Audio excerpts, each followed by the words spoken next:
പ്രിയ പ്രേക്ഷകരെ, എല്ലാവർക്കും സ്വാഗതം. ഇന്ന് പറയാൻ പോകുന്നത് ആദ്യത്തെ തീയരാജാവിനെ കുറിച്ചാണ്. ആദ്യത്തെ തീയരാജാവ് എന്ന് പറയുന്നത് കുഞ്ഞിക്കേളപ്പൻ മന്ദനാർ. കുഞ്ഞിക്കേളപ്പൻ മന്ദനാറാണ് ആദ്യത്തെ തീയരാജാവ്. എന്താ തീയർ എന്ന് വരുവാനുള്ള കാരണം? തീയർ എന്ന് പറഞ്ഞാൽ ശ്രീലങ്കയിൽ നിന്ന് കേരളത്തിലേക്ക് കുടിയേറി പാർത്തവരാണ്. ആ ദീവർ എന്ന് വിളിച്ച് കഴിഞ്ഞാൽ തീയറായതാണ്. ദീവറാണ് യഥാർത്ഥത്തിൽ. ഈ സമുദായത്തിൽ തീയർ മാത്രമല്ല, ഈഴവര്, വൈശ്യന്മാർ, കാവുതിയന്മാർ, തെക്കൻ കേരളത്തിൽ ഇവരെ ഈഴവർ എന്ന് വിളിക്കുക. അതും തീയറിൽപ്പെട്ട കഴിഞ്ഞാൽ ഇതെല്ലാം ഒരു സമുദായക്കാരാണ്. അത് മാത്രമല്ല, തമിഴ്നാട്ടിലെ നാടാറും ഈ സമുദായത്തിൽപ്പെട്ടവരാണ്. ഇവരൊക്കെ ശ്രീലങ്കയിൽ നിന്ന് കുടിയേറി പാർത്തവരാണ്. കുറേ ആൾ തമിഴ്നാട്ടിൽ കൂടി വന്ന് ധനുഷ്കോടി വഴി വന്ന് തമിഴ്നാട്ടിൽ കേരളത്തെ കുടിയേറി പാർത്ത്, ബാക്കി കുറേ ആൾ തമിഴ്നാട്ടിൽ, മലബാറിൽ ഇവർ വളപട്ടണത്താണ് വന്നിറങ്ങിയത്. അതാണ് ദീപർ. ദ്വീപിൽ നിന്ന് വന്ന ആളായതുകൊണ്ടാണ് ദീപർ എന്ന് വിളിച്ചത്. അതിനുശേഷമാണ് ഇവര് അത് ലോപിച്ചിൻ്റെ തീയർ. അങ്ങനെ ആദ്യത്തെ തീയരാജാവിനെ പറ്റി പറയാം. അതിനിടയ്ക്ക് കുറേ ആളുകളുണ്ട്, ഇതിൽ പല പല പ്രമുഖ വ്യക്തികളുണ്ട്. കുറേയൊക്കെ അറിയുന്നത് മാത്രമേ പറയുന്നുള്ളൂ. ബാക്കി ഒരുപാട് പറയാൻ ഈ വീഡിയോന് സമയം ഉണ്ടാവില്ല. അതുകൊണ്ട് കുറച്ചാളുകളത് പറയാം. അതിൽ പ്രധാനപ്പെട്ട ഒന്ന് ഉണ്ണിയാർച്ച. ഉണ്ണിയാർച്ചൻ്റെ പ്രസിദ്ധമായ കേരളത്തിലെ അതീസ്യ സമുദായപ്പെട്ട അരമൽച്ചേകവരെല്ലാം. അതുപോലെ തന്നെ ഈ സമുദായത്തിനെ ഒറ്റക്കെട്ടായി ഒരു സംഘടനയായിട്ട് വളർത്തിക്കൊണ്ട് ഉത്സാഹിച്ച ആൾ എന്ന് പറഞ്ഞ് ഏറ്റവും പരിശ്രമിച്ചത് ഡോക്ടർ പൽപ്പുവാണ്. പൽപ്പുവാണ് മൈസൂരിൽ പോയിട്ട് വിവേകാനന്ദനെ കാണുകയും കേരളത്തിലേക്ക് ക്ഷണിക്കുകയും, വിവേകാനന്ദൻ കേരളത്തിൽ വന്ന് നോക്കുമ്പോൾ വളരെ ദയനീയമാണ്. കേരളം ഒരു ഭ്രാന്താലയം എന്നാണ് അദ്ദേഹം പറഞ്ഞത്. എന്താ ജാതി ഉപജാതി എന്ന് വെച്ചാൽ എല്ലാവരും തൊട്ടുകൂടാത്തവർ, തീണ്ടിക്കൂടാത്തവർ, ദൃഷ്ടിയിൽപ്പെട്ടവർ, ദോഷമുള്ളവർ, കെട്ടില്ലാത്തവർ, തമ്മിൽ ഉണ്ണാത്തവർ, ഇങ്ങനെ ഒട്ടലോഹവുമാ ജാതി കോമരങ്ങൾ. എല്ലാവരും ജാതി ഉപജാതിയും എല്ലാം ആയിട്ട്. അന്ന് തീയർ കാവ്യന്മാർക്ക് കല്യാണം കഴിച്ചു കൊടുക്കൂല. കാവ്യന്മാരുടെ സമുദായത്തിൽപ്പെട്ട് പറ്റില്ല. അതുവരെ തീയർക്കാണ് താണിട്ടാണ്. അതുപോലെ തന്നെ വൈശ്യന്മാർ തീയർക്ക് കല്യാണം കഴിച്ചു കൊടുക്കൂല. ഈ ഒരു കാലഘട്ടമാണ്. അതാണ് ജാതി ഉപജാതി. അത് നമ്പൂതിരിമാർക്കും ഉണ്ടാവും. നമ്പൂതിരി, എമ്പ്രാന്തിരി, ഭട്ടതിരി, കോലത്തിരി ഇതെല്ലാം ഉണ്ടാവും.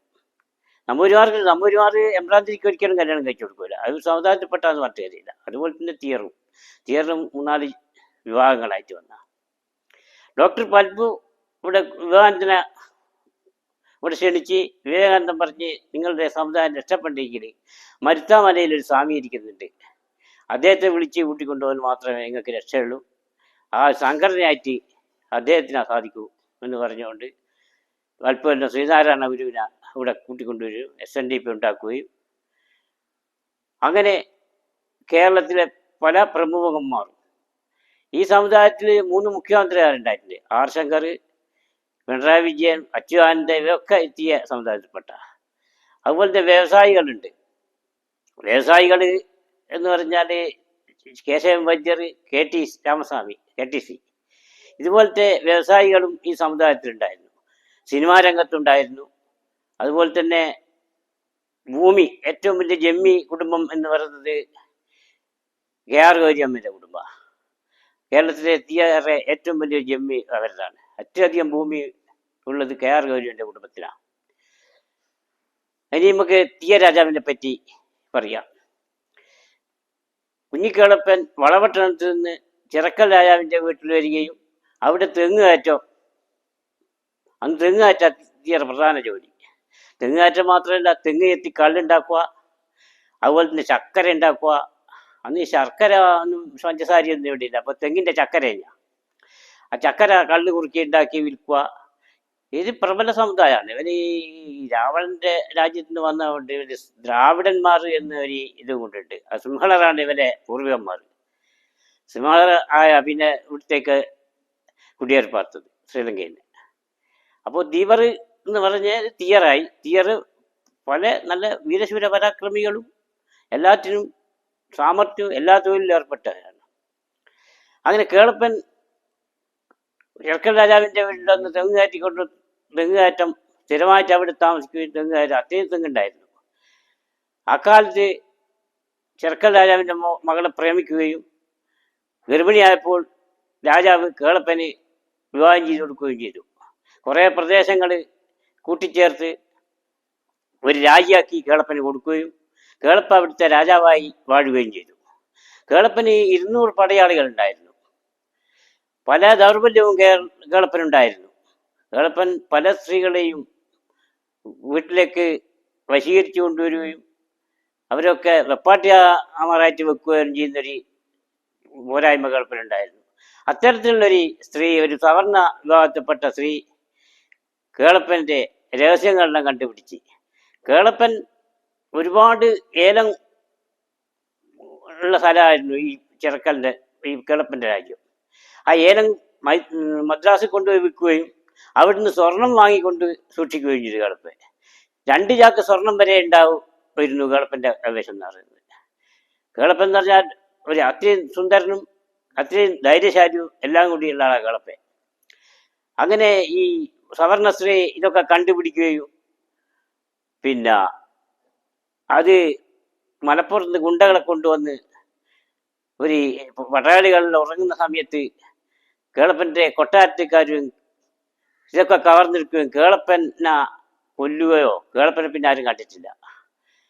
കേളപ്പൻ അർദ്ധരാത്രി കേളപ്പൻ എന്ത് ചെയ്ത് കൊന്നു കളഞ്ഞോ അല്ലെങ്കിൽ പുഴയിലെറിഞ്ഞോ ഒന്നും തരില്ല. പിന്നെ അത് കേളപ്പൻ്റെ രാജ്യങ്ങളിലും ബ്രിട്ടീഷുകാർ ഏറ്റെടുക്കുകയായിരുന്നത്.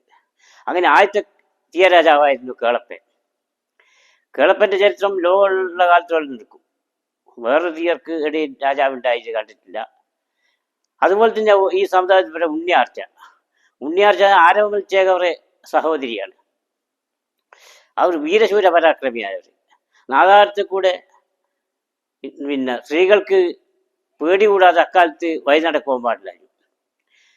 അപ്പോൾ ഉണ്ണിയാർച്ചയും ഭർത്താവ് കുഞ്ഞിരാനും കൂടി നാദാപുരത്ത് ഇവിടെ സഞ്ചരിക്കുമ്പോൾ കുറേ മാപ്പിളമാർ ഇവരെ വളയുകയും കേളപ്പനെ ഈ കുഞ്ഞിരാനെ പിടിച്ച് ഒരു മരത്തോട് കെട്ടുകയും ഉണ്ണിയാർച്ചേനെ മൂപ്പന് കാഴ്ച വെക്കുവാൻ വേണ്ടി കൊണ്ടുപോവുകയും ചെയ്യുക. എൻ്റെ ഒരു ശ്രമത്തിലേക്ക് ഇവരെ മധ്യത്തിൽ നിന്ന് ഉണ്ണിയാർച്ച ഒറ്റച്ചാട്ടത്തിന് ആൽത്തറമൽ കാരി ഇരിക്കുകയും അന്ന് അവിടെ ഒരു ക്ഷേത്രം ഉണ്ടായിരുന്നു. അതിന് പിന്നീട് മുസ്ലിം പള്ളിയായി മാറുമായിരുന്നു. അതുമാത്രമല്ല മുതാക്കരപ്പള്ളി, നാദാപുരം പള്ളി ഇതൊക്കെ ക്ഷേത്രങ്ങളായിരുന്നാണ് പറയുന്നത്. അവരൊക്കെ മുസ്ലിങ്ങൾ പിടിച്ചെടുത്താണ്. അപ്പോൾ അരയിലുള്ള ഉറുമി എടുക്കുകയും ഉണ്ണിയാർച്ച എല്ലാവരെയും നേരിടുകയും ചെയ്ത് 10-30 ആൾക്ക് പരിക്ക് പറ്റുകയും കുറേ ബാക്കിയുള്ളവർ ഓടിപ്പോവുകയും മൂപ്പനോട് സംഗതി പറയുകയും ചെയ്ത്. മൂപ്പൻ ഇതെല്ലാം കണ്ട് ഇതുപോലത്തെ ഒരു സ്ത്രീ ഉണ്ടോ, അപ്പോൾ ഒന്ന് നോക്കുമ്പോൾ ഇവിടെ പ്രയാസങ്ങളുടെ കാര്യങ്ങളുടെ ക്രോധ അഗ്നിയെ ശമിച്ചിട്ടാണ് നിൽക്കുന്നത്. ഉണ്ണിയാർച്ച വലിയ ക്രോധത്തിലാണ്. മൂപ്പൻ പറഞ്ഞ് ഇത് തെറ്റുപറ്റിപ്പോയതാണ്, ക്ഷമിക്കണം എന്ന് പറഞ്ഞിട്ടൊന്നും ഉണ്ണിയാർച്ച അടങ്ങിയില്ല. ഉണ്ണിയാർച്ചയിൽ സമാനം ഉണ്ടാക്കിയിട്ടാണ് ഞാൻ ഇവിടുന്ന് പോകും എന്ന് പറയുക. അപ്പോൾ മൂപ്പൻ ആരോമൽ ചേകവർ കാണുകയും, സഹോദരനല്ല ആരോമൽ ചേകവർ വന്ന് ഉണ്ണിയാർച്ചയോട് പറഞ്ഞ് ഇപ്പോൾ അവർക്ക് തെറ്റുപറ്റിയത് മാപ്പാക്കണം. ഉണ്ണിയാർച്ച പറഞ്ഞ് ഇനി എല്ലാവർക്കും ഇതിലൂടെ വഴി നടക്കുവാനുള്ള അവകാശം വേണം, അതിന് ആരെയും പേടിക്കാതെ സ്ത്രീകൾക്ക് ഇതിലൂടെ പോകണം. അത് മൂപ്പൻ സമ്മതിക്കുകയും എന്നതിന് ശേഷം പിന്നെയാണ് സ്ത്രീകൾക്ക് അവിടുന്ന് മര്യാദക്ക് വഴി നടക്കുവാനായിട്ടുള്ളത്. അത്രയും വീരശൂര പരാക്രമമായി ആയിരുന്നു ഉണ്ണിയാർച്ച. അവർ ഈ സമുദായത്തിൽപ്പെട്ടതായിരുന്നു. പിന്നെ ഡോക്ടർ പൽപ്പു വന്ന് ശ്രീനാരായണ കണ്ട് ഈ സമുദായത്തിനെ പറ്റി പറഞ്ഞ് ഇവരുടെ ഇന്നത്തെ ശോചനീയാവസ്ഥക്ക് ഒരു പരിഹാരം കാണും, ഒരു സംഘടന രൂപീകരിക്കണം എന്ന് പറയുകയും അങ്ങനെ SNDP രൂപീകരിക്കുകയും ചെയ്തു. SNDP ഇതിൻ്റെ ആദ്യത്തെ സെക്രട്ടറി എന്ന കുമാരനാശാൻ, മഹാകവി കുമാരനാശാൻ. അന്നത്തെ ഒരു തീയ സമുദായത്തിലെ ഒരു കവി എന്ന് പറയുന്നത് കുമാരനാശാനാണ്. പിന്നൊരു തീയ സമുദായത്തിൽ പണ്ഡിതനായിട്ടുള്ളത് കുഞ്ഞിക്കണ്ണൻ കുരിക്കൽ, വാക്കുപടാനന്ദൻ. അദ്ദേഹവും ഈ സമുദായത്തിൽപ്പെട്ട ആളാണ്. വാക്കുപടാനന്ദൻ എന്നുള്ളത് ബ്രിട്ടീഷുകാർ കൊടുത്ത പേരാണ്. അപ്പോൾ ഏത് കാര്യത്തിൽ ചോദിച്ചാലും കുഞ്ഞിക്കണ്ണൻ കുരിക്കൽ അതിന് അന്നേരം മറുപടി പറയുകയും അത്രയും പാണ്ഡിത്യമുള്ള വ്യക്തിയായിരുന്നു. ഒരിക്കൽ കുഞ്ഞിക്കണ്ണൻ കുരിക്കലും ശ്രീനാരായണ ഗുരുവും കൂടി കണ്ടുമുട്ടി. കുഞ്ഞിക്കണ്ണൻ കുരിക്കൽ ശ്രീനാരായണ ഗുരുവോട് ചോദിച്ചു, നാട് നിങ്ങളെ കല്ല് സ്ഥാപിക്കലായി ഇപ്പം പണിയില്ലേ എന്ന് ചോദിച്ചു. ശ്രീനാരായണ ഗുരു പറഞ്ഞ്, കുഞ്ഞിക്കണ്ണ എനിക്കും എനിക്ക് ഇത് ആവശ്യമില്ല, പക്ഷേ ഇവിടുത്തെ സാധാരണക്കാരന് ഇത് ആവശ്യമാണ്. ഞാൻ കല്ലും ഇട്ട് സ്ഥാപിക്കുന്നു പറഞ്ഞ കുഞ്ഞിക്കണ്ണ് കല്ലും ചുമന്നല്ലേ നടക്കുന്നത്. കാതിലൊരു കല്ല് വെച്ച കിടക്കാനുണ്ട് അവർക്ക്. അന്നേരം അത് ഉരുക്കാളില്ല. അപ്പോൾ കേൾപ്പം നമുക്ക് ഇതിൻ്റെ ആവശ്യമില്ല. നമ്മളെന്ന് പറഞ്ഞാൽ ഇവിടുത്തെ പാവങ്ങൾക്ക് വേണ്ടിയിട്ട് ഒരു ആത്മീയ സമ്പത്തുണ്ടാക്കുകയും അവരെ സംഘടിപ്പിക്കുവാൻ വേണ്ടിയിട്ടാണ് ഞാൻ ഇറങ്ങിയത്. അങ്ങനെ നാട് നീളെ ക്ഷേത്രങ്ങൾ സ്ഥാപിക്കുകയും ഓരോരോ ക്ഷേത്രങ്ങൾക്ക് അതിന് പ്രതിഷ്ഠ നടത്തി. ആ പ്രതിഷ്ഠ നടത്തി അപ്പോൾ ഇവിടുത്തെ സവർണ മേധാവികളെ എതിർക്കുകയും, അപ്പോൾ ശ്രീനാരായണ ഗുരു പറഞ്ഞ് ഞാൻ ഈഴവ ശിവനെയാണ് പ്രതിഷ്ഠിച്ചത്, നിങ്ങളെ ശിവനല്ല. അപ്പോൾ നിങ്ങൾക്കാണ് അതിന് അവകാശം ഉണ്ടോ എന്ന് ചോദിച്ചു. അവർ കേസ് കൊടുത്തവരെ വപ്പൂരും പറഞ്ഞ് ഗുരുവിന് ഏതായാലും ഞാൻ കോടതിക്ക് അറ്റൻഡ് ചെയ്യാറില്ല. അപ്പോൾ ആദ്യമായിട്ട് കോടതി ഗുരുവിൻ്റെ അടുത്തിരുന്ന് ഗുരു പറഞ്ഞ് നിങ്ങൾക്ക് അവകാശം ഉണ്ടോ? ആ ഞങ്ങൾക്ക് അവകാശം ഉണ്ടെന്ന് തരത്തി സവർണനെ. എന്നാൽ ഞാക്കും ഉണ്ടെന്ന് തരത്തി. അതെങ്ങനെയാന്ന് ചോദിച്ചു. നിങ്ങൾ ശിവനെ നേദിച്ചത് നിങ്ങൾ കഴിക്കുമെന്ന് ചോദിച്ചു. ഇല്ല, എന്നാൽ ഞാൾ കഴിക്കും. അപ്പോൾ ഞാളാണ് ഏറ്റവും ശിവന്റെ ഭക്തന്മാർ. അങ്ങനെ നാട് നീളെ പല സ്ഥലത്തും തലശ്ശേരി, അതുപോലെ തന്നെ അരുവിപ്പുറം പ്രതിഷ്ഠ, ഇതൊക്കെ നടത്തി കേരളത്തിലെ ഈ സമുദായത്തെ ഒന്നായി കൊണ്ടുവരും ചെയ്തത് എൻ്റെ ആള് ശ്രീനാരായണ ഗുരുവാണ്. ശ്രീനാരായണ ഗുരുവിൻ്റെ ഒരു ശിഷ്യനായിരുന്നു ഈ കേശവൻ വൈദ്യർ. കേശവൻ വൈദ്യരോട് ശ്രീനാരായണ ഗുരു പറഞ്ഞ് ഈ മറ്റൊന്നും ചെയ്യണ്ട, അവർ പാവപ്പെട്ടയാളല്ലോ, ഒരു ജീവിതത്തെ ഭക്ഷണത്തിനും കൂടി വകയില്ലാത്ത സമയത്ത് സോപ്പ് ഉണ്ടാക്കി വിറ്റോ തിയറി പറഞ്ഞു കൊടുത്തത് ശ്രീനാരായണ ഗുരു. അങ്ങനെ കേശവൻ വൈദ്യർ ചന്ദ്രിക സോപ്പ് ഉണ്ടാക്കുകയും കേരളത്തിൽ വ്യവസായിയായി മാറുകയും ചെയ്തു. അതുപോലെ KTC. ഇതുപോലെ തന്നെ അന്നത്തെ പ്രധാന വ്യക്തികളിൽ ഏറ്റവും വലിയ ജമ്മി കുടുംബം എന്ന് പറഞ്ഞ് തീയറത്, അത് ഇഴവർന്നിറക്കാൻ കേരളത്തിൽ പറയുക തീയറിൻ്റെ അത് KR ഗൗരിയമ്മൻ്റെ കുടുംബമായിരുന്നു. 25,000 ഏക്കർ വയലും 800 ഏക്കർ തെങ്ങും തോപ്പുള്ള കുടുംബത്തിലാണ് KR ഗൗരിയമ്മയ്ക്ക്. കളത്തിൽ രാമൻ എന്നോ മറ്റാ പേര് എനിക്ക് ശരിക്കും ഓർമ്മയില്ല. കളത്തിലാണ് അവരുടെ കുടുംബം. 450 തൊഴിലാളികൾ ദിവസവും അവിടെ ജോലിക്കാരായിട്ടുണ്ടാവും. 450 തൊഴിലാളികളാണ് ഒരു ദിവസം അവിടെ ജോലി ചെയ്തുകൊണ്ടിരിക്കുന്നത്. അത്രയും വലിയ ജമ്മിയായിരുന്നു അദ്ദേഹം. അതൊക്കെ ഈ സമുദായത്തിൻ്റെ ഉള്ള ആളുകളായിരുന്നു. അപ്പോൾ ഈ സമുദായം എന്ന് പറഞ്ഞാൽ കേരളത്തെ പ്രബല സമുദായമാണ്. രാഷ്ട്രീയ രംഗത്ത് അത് കമ്മ്യൂണിസ്റ്റ് പാർട്ടിൻ്റെ കീഴിലാണ് അധികം ആളുണ്ടായത്. ആ കമ്മ്യൂണിസ്റ്റ് പാർട്ടിയിൽ ഉണ്ടാവാൻ കാരണം ആദ്യം SNDP രൂപീകരിച്ചപ്പോൾ അതിൽ കോട്ടയം താലൂക്ക് സെക്രട്ടറി ആയിട്ട് വന്നത് CH കണാരനായിരുന്നു. CH കണാരൻ പിന്നെ CPM ആവുകയും CPMൻ്റെ സംസ്ഥാന സെക്രട്ടറി പദവി വരെ അദ്ദേഹം വഹിച്ചിട്ടുണ്ട്. അപ്പോൾ ഈ സമുദായം എപ്പോൾ കമ്മ്യൂണിസ്റ്റ് പാർട്ടീൻ്റെ കീഴിലാണ് ഉണ്ടായിരുന്നത്.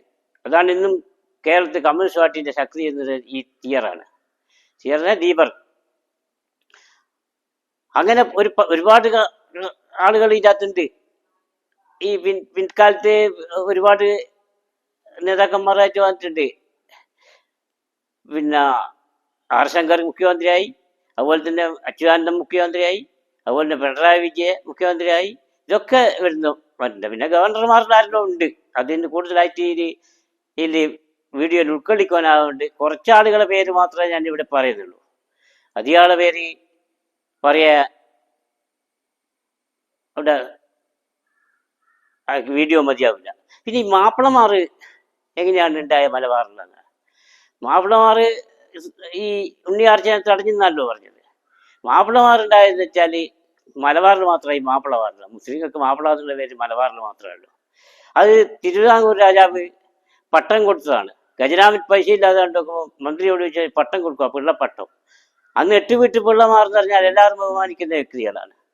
8 വീട്ട പിള്ളമാർന്ന് പറഞ്ഞാൽ ഇരവിക്കുട്ടി പിള്ളപ്പടത്തലവൻ മുതലായ ആളുകൾ ആ പിള്ളമാറിലാണ്. അത് രാജാവടക്കം അവരെ ബഹുമാനിച്ചുകൊണ്ട് എല്ലാവരും വളരെയധികം ബഹുമാനിക്കുന്ന ഭയപ്പെടുന്ന ആളുകളായിരുന്നു ഈ പിള്ളമാർ. അങ്ങനെ രാജാവ് പിള്ളപ്പട്ടം കൊടുത്ത് തെക്കൻ കേരളത്തിൽ അതധികവും വാങ്ങിയത് ക്രിസ്ത്യാനികളായിരുന്നു. മാമൻ മാപ്പിള, വർഗീസ് മാപ്പിള, മഹാപിള്ളപ്പട്ട. അത് പിള്ളപ്പട്ടം വേറെ ഉണ്ട്. പിള്ളപ്പട്ടയുണ്ട്, മഹാപിള്ളപ്പട്ടയുണ്ട്. പിള്ളപ്പട്ടം വാങ്ങിയ ചാക്കോ പിള്ള എന്ന് എല്ലാം കേട്ടിട്ടുണ്ടാവും. ചാക്കോ പിള്ള, ഈ മാമൻ മാപ്പിള, വർഗീസ് മാപ്പിള ഇവരെല്ലാം മഹാപിള്ളപ്പട്ട വാങ്ങിയവരാണ്. അതുപോലെ മുസ്ലിങ്ങളുടെ 2 പേർ മലബാറിൽ അവരും വാങ്ങി മഹാപിള്ളപ്പട്ടം. അങ്ങനെയാണ് അവർ മാപ്പിളയായി മാറിയത്. ആ മാപ്പിള ആയെന്ന് പറഞ്ഞാൽ ആകെ 1-2 ആളെ വാങ്ങിച്ചു. ക്രിസ്ത്യാനികളും ആരോ പട്ടം വാങ്ങിയല്ലോ അവരെ മാത്രം മാപ്പിളായിട്ട് വിളിക്കാനല്ലോ, മറ്റുള്ള ക്രിസ്ത്യാനികളെ വിളിക്കല്ല. പക്ഷെ മുസ്ലിങ്ങളല്ല, ഞാനും മാപ്പിള എല്ലാവരും ബഹുമാനിക്കും. എല്ലാവരും ബഹുമാനിക്കുന്ന എല്ലാവരും പറഞ്ഞ് ഞാനും മാപ്പിള. അങ്ങനെയാണ് മലബാറിലെ മാപ്പിളവാറുണ്ടായത്. അപ്പോൾ ശ്രീനാരായണ ഗുരു ഈ എല്ലാവരെയും, അദ്ദേഹത്തിന് പല സിദ്ധിയും ഉണ്ടായിരുന്നു. എല്ലാവരെയും ഒരുമിച്ച് നിർത്തി SNDP ഉണ്ടാക്കി, ശ്രീനാരായണ ധർമ്മ പരിപാലന സംഘം. അദ്ദേഹം ഒരുപാട് ആളെ പഠിപ്പിക്കുകയും ഒരുപാട് ആൾക്ക് വിദ്യാഭ്യാസം കൊടുക്കുകയും ഒരുപാട് പേർക്ക് പല അനുഗ്രഹം കൊടുക്കുകയും ചെയ്ത വ്യക്തിയായിരുന്നു. ശ്രീനാരായണ ഗുരുവിൻ്റെ അനുഗ്രഹം കിട്ടിയതെല്ലാം വളരെ അധികം നല്ലതായി വന്നിട്ടുണ്ട്. അതിലൊന്ന് കേശവൻ വൈദ്യർ, അതുപോലെ തന്നെ മറ്റുള്ള ആളുകൾ. അദ്ദേഹത്തിന് ഇത്രയധികം സിദ്ധി ഉണ്ടായിരുന്ന വ്യക്തിയായിരുന്നു ശ്രീനാരായണ ഗുരു. അങ്ങനെ കുമാരനാശാൻ ഒരു സെക്രട്ടറിയായി, കുമാരനാശാൻ മഹാകവിയായി. അദ്ദേഹത്തിൻ്റെ ദുരവസ്ഥയെല്ലാം ഒന്ന് വായിക്കേണ്ടിയിരുന്ന അത്രയും നല്ല വീണഭൂവ്, അങ്ങനെ ഒരുപാട് ഗ്രന്ഥങ്ങൾ അയാൾ എഴുതിയിട്ടുണ്ട്. അതുപോലെ തന്നെ ഒരു പണ്ഡിതനായിരുന്നു വി പനോടി. അത് പിൽക്കാലത്താണ്. പിൽക്കാലത്ത് കുഞ്ഞിക്കണ്ണൻ ഗുരുക്കൾ ആദ്യകാലത്താണെങ്കിലും പിൽക്കാലത്ത് വി പനോടി പോലത്തെ ആളുകളും ഈ സമുദായത്തിൽ ഉണ്ടായിട്ടുണ്ട്. സിനിമാ രംഗത്തെ വി ശശി, അതുപോലെ തന്നെ കുതിരവട്ടം പപ്പു, ഇപ്പം പറയുകയാണെങ്കിൽ മുകേഷ്, ഇവരൊക്കെ ഈ സമുദായത്തിൽപ്പെട്ടവരായിരുന്നു. ഈ സമുദായത്തിൽ ഒട്ടേറെ വ്യക്തികൾ ഉണ്ടായിരുന്നു. ഇവരൊക്കെ ഉയർത്തിക്കൊണ്ടുവന്നതും ഇതെല്ലാം ഈ സമുദായത്തിൻ്റെ ഉന്നമനത്തിന് വേണ്ടി പ്രവർത്തിച്ചതും ഈ ഡോക്ടർ പൽപ്പു ആൻ്റെ ഉത്സാഹം കൊണ്ടാണ്. ഡോക്ടർ പൽപ്പു ആണ് ശ്രീനാരായണ ഗുരുവിനെ കൂട്ടിക്കൊണ്ടുവന്ന് കേരളം മരുത്താമലയിൽ പോയിട്ട്. മരുത്താമലയാണ് തമിഴ്നാട്ടിലായിരുന്നു. ഇന്നും ചെമ്പഴന്തിയിലും മരുത്താമലയിൽ ഒരുപാട് പേർ സന്ദർശിക്കുന്നുണ്ട്. ഇന്ന് ഒറ്റയ്ക്ക് ഇപ്പോൾ പോകാൻ വലിയ പ്രയാസമാണ്. അത്രയും വലിയൊരു കാടായിരുന്നു അക്കാലത്ത്. ഇപ്പോൾ ലക്ഷക്കണക്കിന് ആൾ കയറി ആ ഗുഹയിലേക്ക്, ഞാനും കയറിയിട്ടുണ്ട്. അത്രയും പ്രയാസം ആ ഗുഹയിലേക്ക് ആ കാര്യം, വല്ലാതെ ഭയം തോന്നും. പക്ഷെ അത് അങ്ങോട്ട് ഇറങ്ങുന്നെങ്കിൽ മനസ്സിലാവില്ല. അങ്ങ് എത്തിയാൽ ആ ഗുഹ തന്നെ കാണും. ഒരു ഇടുങ്ങിയ വഴി കൂടി ഇറങ്ങണം. അപ്പോൾ അത്രയും ധൈര്യശാലിയാണ് ശ്രീനാരായണ ഗുരു. ശ്രീനാരായണ ഗുരു ഈ സമുദായത്തിൻ്റെ ഏറ്റവും അധികം സമുദായത്തിന് വേണ്ടി പ്രവർത്തിച്ചൊരു വ്യക്തിയായിരുന്നു. ശ്രീനാരായണ ഗുരു പറഞ്ഞിട്ടാണ് പിന്നെ ശ്രീധരൻ തന്ത്രി ഈ സമുദായത്തിൽപ്പെട്ട എടുത്തു പറയേണ്ട ഒരു വ്യക്തിയാണ് ശ്രീധരൻ തന്ത്രി. ശ്രീധരൻ തന്ത്രി എന്ന് പറഞ്ഞാൽ പറവൂർ ശ്രീധരൻ തന്ത്രി. അദ്ദേഹം ഈ തന്ത്രവിദ്യ പഠിക്കുകയും ഭട്ടതിരിപ്പാടിലേക്ക് ശ്രീനാരായണന്റെ ഉപദേശപ്രകാരം ഓരോരു തന്ത്രികളായിട്ട്, ആദ്യത്തെ തന്ത്രി അദ്ദേഹമാണ്. അദ്ദേഹത്തിന് ഒരുപാട് ശിഷ്യന്മാരുണ്ടായിരുന്നു. ഒരുപാട് പേർ പൂജാരിമാരായിട്ടും ഒരുപാട് പേർ അക്കാലത്ത് ഈ ഇദ്ദേഹത്തിൻ്റെ കീഴിൽ പഠിച്ചിട്ടുണ്ട്. അദ്ദേഹം മരിക്കുന്നതിന് 2 കൊല്ലം മുമ്പ് തിരുവനന്തപുരത്ത് ഒരു ക്ഷേത്ര തന്ത്രിമാരുടെ ഒരു യോഗം വിളിച്ചിട്ടുണ്ട്. ആ യോഗത്തിൽ പറവൂർ ശ്രീധരൻ തന്ത്രി ഉണ്ടായിരുന്നു. അപ്പോൾ എല്ലാവരും ആ യോഗത്തിൽ പല കേരളത്തിലെ ക്ഷേത്രങ്ങളെ പറ്റി എല്ലാ തന്ത്രിമാർ ഡിസ്കസ് ചെയ്യുകയും അതിൽ അധ്യക്ഷം വഹിച്ചത് കാഞ്ചി കാമകോട്ടി പീഠ മഠാധിപതി ജയേന്ദ്ര സരസ്വതി ജഗദ്ഗുരു ശങ്കരാചാര്യ സ്വാമികളായിരുന്നു അധ്യക്ഷൻ. പേരൊന്നും കൊണ്ട് പറയാ, കാഞ്ചി കാമകോട്ടി പീഠ മഠാധിപതി ജയേന്ദ്ര സരസ്വതി ജഗദ്ഗുരു ശങ്കരാചാര്യ സ്വാമികളായിരുന്നു അധ്യക്ഷൻ. അത് കേരളത്തിലെ തന്ത്രിമാർ മാത്രമല്ല, തമിഴ്നാട്ടിലും കർണാടകത്തിലും ആന്ധ്രയിലും തന്ത്രിമാർ ആ യോഗത്തിൽ പങ്കെടുത്തിരുന്നു. അവർ പല കാര്യങ്ങളും ചർച്ച ചെയ്ത് അവസാനം ഒരു ആന്ധ്രയിൽ വന്ന ഒരു തന്ത്രി ശങ്കരാചാര്യ സ്വാമികളോട് ചോദിച്ചു, അല്ല ഈ സ്വസ്തിക്കിനുള്ള എന്തെങ്കിലും പ്രമാണം ഉണ്ടോന്ന്, സ്വസ്തിക്കിന് എന്തെങ്കിലും പ്രമാണം ഉണ്ടോയെന്ന് ചോദിച്ചു. ശങ്കരാചാര്യ സ്വാമികൾ എല്ലാവരോടും ചോദിച്ചു, ആർക്കും പറഞ്ഞില്ല. അപ്പോൾ പറവൂർ ശ്രീധരൻ തന്ത്രി എന്നിട്ട് അതിൻ്റെ പ്രമാണം ചൊല്ലിക്കൊടുത്തു. ശങ്കരാചാര്യർ പറഞ്ഞു, നിങ്ങൾ പിന്നിരിക്കേണ്ട ആളല്ല, ഒറ്റയ്ക്കാനാളും തന്ത്രിയായിട്ട്, ബാക്കിയെല്ലാം നമ്പൂതിരിമാരാണ്, നിങ്ങളിങ്ങ് മുമ്പോട്ടിരിക്കുന്നത്. അപ്പോൾ അയാളെ മുമ്പിൽ കൊണ്ടുപോയി ഇരുത്തുകയും അയാൾക്കൊരു പൊന്നാട് അണിയിക്കുകയും ചെയ്തു. അതാണ് പറവൂർ ശ്രീധരൻ തന്ത്രി. അദ്ദേഹത്തിന് ഒരുപാട് ശിഷ്യന്മാരുണ്ട്. അദ്ദേഹത്തെ ഈ സമുദായത്തിൻ്റെ ഒരു പ്രധാന വ്യക്തിയായിട്ട് തന്നെ കാണണം. കാരണം ആദ്യത്തെ തന്ത്രി അയാളാണ്. ആദ്യത്തെ രാജാവ് കുഞ്ഞിക്കേളപ്പൻ ആണെങ്കിൽ ആദ്യത്തെ തന്ത്രി എന്ന് പറയുന്നത് പറവൂർ ശ്രീധരൻ തന്ത്രിയാണ്. അദ്ദേഹത്തിൻ്റെ മകനാണിപ്പോൾ തന്ത്രിയായിട്ട് എല്ലാ ക്ഷേത്രങ്ങൾക്കും തന്ത്രി ഇപ്പം അദ്ദേഹത്തിൻ്റെ മകനായി. ഇപ്പം മറ്റു പല ആളുകളും പിന്നെ ഈ പൂജാകർമ്മങ്ങൾ പഠിക്കുകയും അതുപോലെ തന്നെ പല ശാന്തിക്കാരായിട്ട് പല ക്ഷേത്രങ്ങളിലുണ്ട്. ഒരുപാട് ക്ഷേത്രങ്ങളിൽ അവർ സ്ഥാപിച്ചിട്ടുണ്ട്. അപ്പോൾ ഈ സമുദായം എന്ന് പറഞ്ഞ് അത്രയധികം പ്രബല സമുദായമാണ്. ശാരീരികമായിട്ടും സാമ്പത്തികമായിട്ടെല്ലാം ഉയർന്ന ആളുകളായിട്ടാണ്. ഒരുപാട് ജനങ്ങളുണ്ട്. ഒരു അവസാന ഘട്ടത്തിൽ എല്ലാ ഒരു പല ആളുകളും ഈ സമുദായത്തിന് വേണ്ടി പ്രവർത്തിച്ചിട്ടുണ്ട്.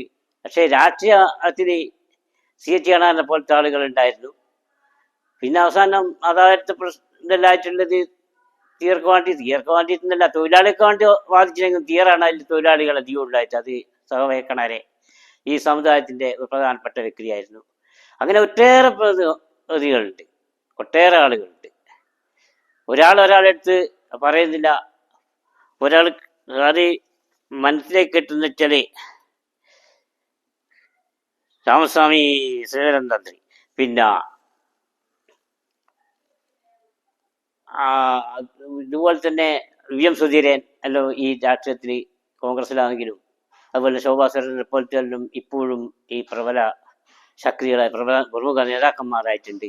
ഇവരെല്ലാവരെയും പേരെടുത്ത് ഇപ്പം പറയുന്നില്ല, പല ആളുകളും വിട്ടുപോകുന്നുണ്ട്. അതുകൊണ്ട് എല്ലാവരെയും പേരെടുത്തിപ്പം പറയുന്നതാണെങ്കിൽ ഇത് ഈ വീഡിയോ മതിയാവില്ല. അത് വേറൊരു അവസരത്തിൽ പറയാമെന്നാണ് വിചാരിക്കുന്നത്. ഇന്നും ഈ സമുദായം കേരളത്തിൽ വളരെയധികം പ്രബല സമുദായമാണ്. ഇന്ന് ഒരു വൻ ശക്തി തന്നെയാണ് ഈ സിയ സമുദായം. അപ്പോൾ ആദ്യത്തെ തീയരാജാവിനെ പറ്റിയാണ് നിങ്ങളോട് പറഞ്ഞത്. തീയരാജാവ് കേളപ്പം വന്ദനാറ്. അതുകൊണ്ട് വീഡിയോ അവസാനിക്കുന്നു. എല്ലാവർക്കും നമസ്കാരം. ബാക്കിയുള്ള കാര്യങ്ങൾ വേറൊരു വീഡിയോയിലേക്ക് പറയാം. ചെറിയ കാര്യങ്ങൾ മാത്രമായി പറഞ്ഞിട്ടുണ്ട്. വീഡിയോ നിർത്തുന്നതാണ്.